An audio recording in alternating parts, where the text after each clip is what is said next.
Bonjour Alexandre Boisson. Bonjour Fabienne. Je te remercie d'avoir accepté ma proposition d'interview. J'ai fait ta connaissance via les réseaux sociaux il y a quelques temps.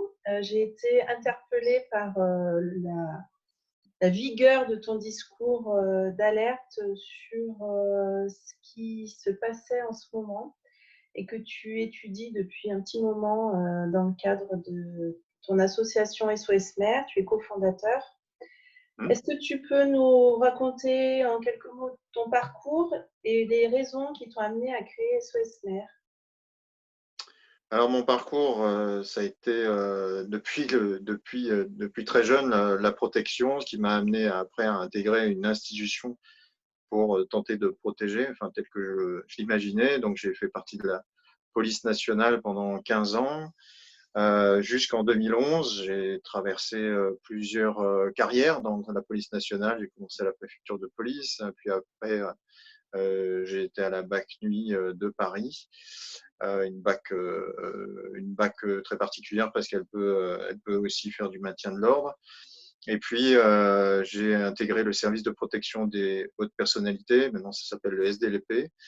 Et puis après, en passant des tests encore, j'ai intégré le groupe de sécurité du président de la République que j'ai quitté en 2011. Et avant toute cette carrière-là, quand j'ai fait mon service national, je l'ai fait dans la police de proximité, qui était une police bienveillante, je dirais, de la main tendue, certes, qui représentait l'État, mais qui était capable aussi de discernement avec les gens des quartiers. Et moi, je trouvais que ça marchait très bien. Donc, quand j'ai quitté l'institution, la police nationale, j'ai voulu reprendre tous mes enseignements pour mieux protéger mes concitoyens. Il faut savoir que énormément de policiers sans rentrer dans les partis politiques, sans rentrer dans ces considérations-là, sont des gens qui ont vraiment un cœur social. Et je répète, c'est pas une question de parti politique, c'est beaucoup plus se mettre au service des gens. Aujourd'hui, l'actualité nous montre une sale actualité. Effectivement, il y a des choses qui sont absolument indéfendables et moi, en tant qu'ancien policier, je les défends pas. Mais à la base, les gens sont dans la police nationale, au service des gens et beaucoup de victimes remercient la police nationale d'être là. Au même titre qu'il y a de belles choses qui se passent, je vous dis, avec les gens des quartiers. Mais tout ça, on ne sait pas trop.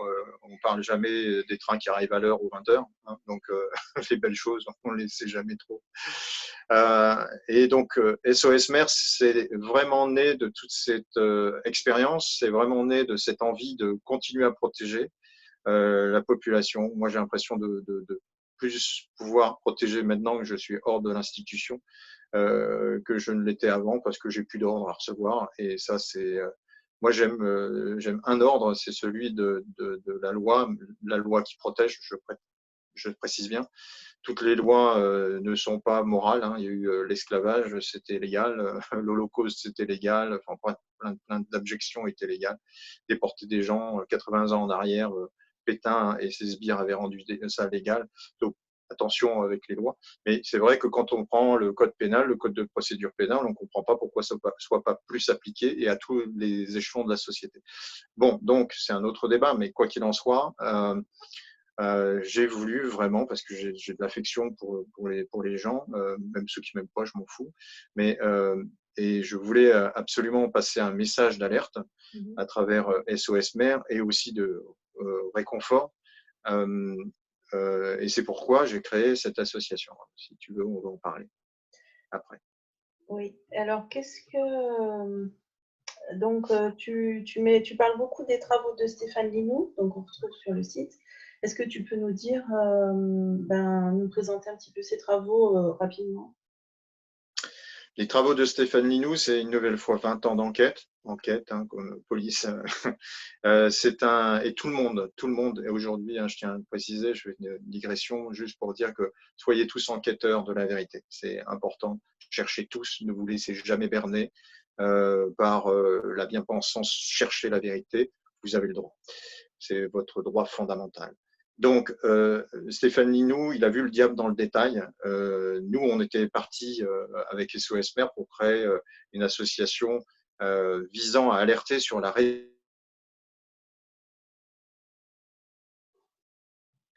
Ah, il y a un bug. résilience en cas de crise bancaire, en cas de crise financière, en cas de plusieurs cas de crise, comment on va passer les crises. C'est ça la résilience. La résilience, c'est la capacité à traverser une crise. Et donc, on était sur un truc assez général. Puis jusqu'au jour où j'ai rencontré Stéphane Linou. Et là, Stéphane Linou, c'est quelqu'un qui m'a vraiment secoué dans le sens psychologique du terme, parce que si j'avais eu l'impression de faire de la sécurité, même à haut niveau dans la police nationale, je me suis rendu compte que j'étais un Mickey comparé à Stéphane Linou, qui était allé au fond des choses, c'est-à-dire que garde du corps ou pas garde du corps du président, si on a le ventre vide, on vaut zéro, quoi.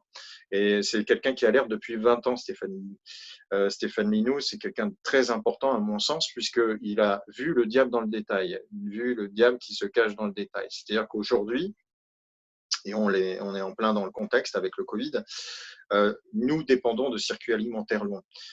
Circuits alimentaires longs, c'est-à-dire que les légumes et les fruits et légumes et même la viande font souvent beaucoup de kilomètres pour arriver jusqu'à nos supermarchés, puis après à nos assiettes. Alors ça, c'est bien tant que tout fonctionne avec justement un pétrole au bon prix, tant que tout fonctionne avec pas de pandémie.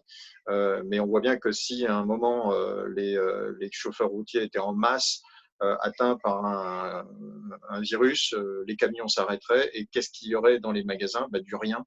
Et quand il y a du rien, il y a des famines et il y a des problèmes d'ordre public qui sont ingérables parce que quand tout le monde a faim, tout le monde pense à lui. Donc, on a vu ça, on a étudié ça, on a donc relayé l'alerte de Stéphane Linou, qui, je répète, alerte depuis 20 ans. Et on s'est dit, c'est la priorité des priorités. Avant de penser à faire de l'énergie, avant de penser à faire même de la résilience sanitaire, il faut déjà pouvoir se protéger soi, comme un garde du corps. Un garde du corps se protège lui. Il faut qu'il soit en vie pour protéger l'autre. C'est pareil, ça m'a ramené à des fondamentaux de la protection. Et on s'est dit, mais on ne peut pas rester comme ça avec une telle aberration, et surtout que, comme le démontre Stéphane Linou, cette problématique des approvisionnements alimentaires n'est pas considérée par l'État lui-même. C'est-à-dire que ce n'est pas un sujet de défense nationale. Pour autant, est-ce que les militaires mangent du prana? Non. Ils sont bien obligés de manger des choses. Donc, si les magasins et les supermarchés sont vides, c'est pareil. On a une armée qui se ralentit, voire qui est très affaiblie. C'est dangereux. Napoléon a fait l'expérience de la politique de la terre brûlée. Donc, à l'heure des cyberattaques, c'est quand même un vrai sujet de défense que de savoir comment on va pouvoir manger. Pareil pour la police, pareil pour tout le monde. C'est-à-dire que si on a des problèmes d'approvisionnement en nourriture, on est tous égaux face à la problématique. Et SOS Mère, nous, on travaillait vraiment sur la loi, comme je le disais au tout début de l'interview. Qu'est-ce qui est prévu au niveau de la commune pour protéger les administrés? Il faut savoir que toute mairie, toute commune a obligation d'anticiper les risques, de gérer les risques. Voilà, on appelle ça empêcher les troubles à l'ordre public. Et au moins les gérer. Et quand on a étudié avec SOS Mère ce qui était prévu, on s'aperçoit qu'il n'y a pas grand-chose de prévu, en tout cas pas de choses très opérationnelles. Et typiquement, et j'en termine là-dessus, vous prenez les plans communaux de sauvegarde, donc les documents qui référencent toutes les mesures qui vont être prises par les communes en cas de crise majeure. Souvent, s'il y a un gros sinistre, l'équipe communale et le maire prévoient de donner à manger, s'il y a besoin, en réquisitionnant des supermarchés. Donc, donner à manger à qui? Aux sinistrés, en réquisitionnant des supérettes et des supermarchés du coin. Bon, très bien. Ça vaut le coup tant qu'il n'y a pas un problème systémique majeur. Donc, systémique, ça veut dire un problème sur tout le système. Je le répète, si par exemple demain, et je ne le souhaite pas, beaucoup de transporteurs routiers étaient atteints du Covid-19, comment on remplit ces magasins? Donc, si on se place du côté de la mairie, en cas de sinistre, on réquisitionne des supérettes, très bien. Mais si elles sont vides, on nourrit personne. Et ça, c'est un défaut opérationnel, c'est un défaut grave, majeur, puisque euh, c'est sous-estimer, et c'est une faute de sécurité, c'est sous-estimer toutes les alertes qui nous sont lancées depuis longtemps. On a déjà eu beaucoup d'alertes de l'AIEA, l'Agence internationale de l'énergie, sur des pics pétroliers. Pics pétroliers, ça fait moins de pétrole, donc moins de pétrole, ça entraîne des problèmes sur l'agriculture, qui est pétrochimique, ça entraîne des problèmes sur les transports. Et donc, les mairies ont à considérer toutes ces problématiques-là. On ne doit pas être là les bras ballants, à laisser s'expanser des supérettes et des supermarchés. Quand Martine Donnette et son association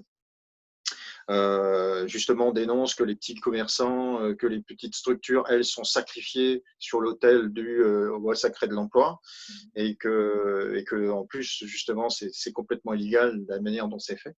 Voilà, on ne doit pas sacrifier la sécurité des citoyens au profit de certaines dérives économiques. Voilà.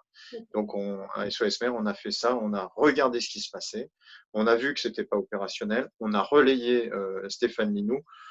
Bon, je pense qu'on a contribué aussi à donner encore plus de poids à la question de la sécurité autour de l'alimentation. Parfait. Effectivement, comment dire, moi, je vous ai rejoint parce que j'ai senti par intuition que c'était qu'on allait arriver sûrement à une pénurie, quand, je ne sais pas. Mais en tout cas, qu'il y avait tous les indices qui passaient au rouge. Et par intuition, enfin, voilà, j'ai quitté un collectif pour rejoindre le vôtre parce que ça m'a rassurée en plus de voir un discours comme ça vigoureux de personnes qui sont sérieuses et qui prennent les choses en main, et en plus qui nous montrent la voie, parce qu'il n'y a pas que du discours. On te voit à l'œuvre dans ton potager. En plus, ça marche. Donc, si tu veux, on se dit, voilà.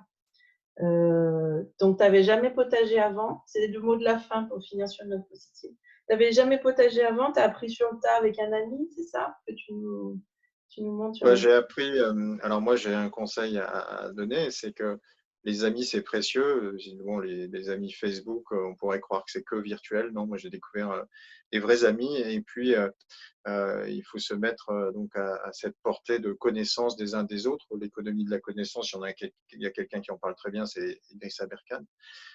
C'est la seule économie qui rend riche tout le monde. Et voilà, ce qui se passe, c'est que moi, je voulais démontrer un discours, c'est-à-dire qu'on est en mesure de créer de la résilience alimentaire locale.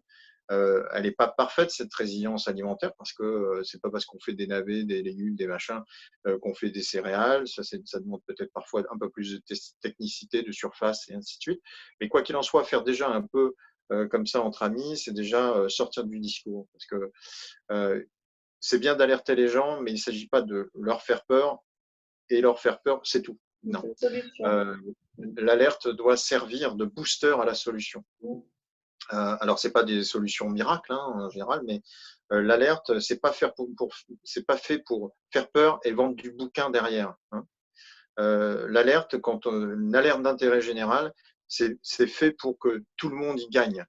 Et c'est ce qui fait la différenciation entre les businessmen de la peur et puis ceux qui veulent réveiller. Et même si c'est jamais agréable d'être réveillé quand on a envie de dormir en société, tu vois, quand on lance une alerte, on réveille les gens. Alors, il ne s'agit pas de se poser en intellectuel, il s'agit de montrer l'exemple. C'est la différence entre le chef et le leader. Le leader dit tu sais pas faire, je vais t'aider à faire.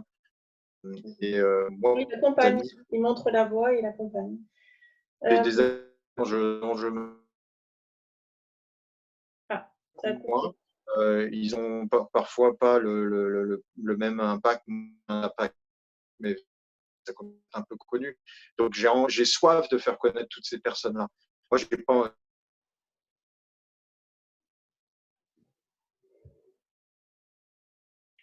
Je ne sais pas si tu me vois, entends, parce que ça bug.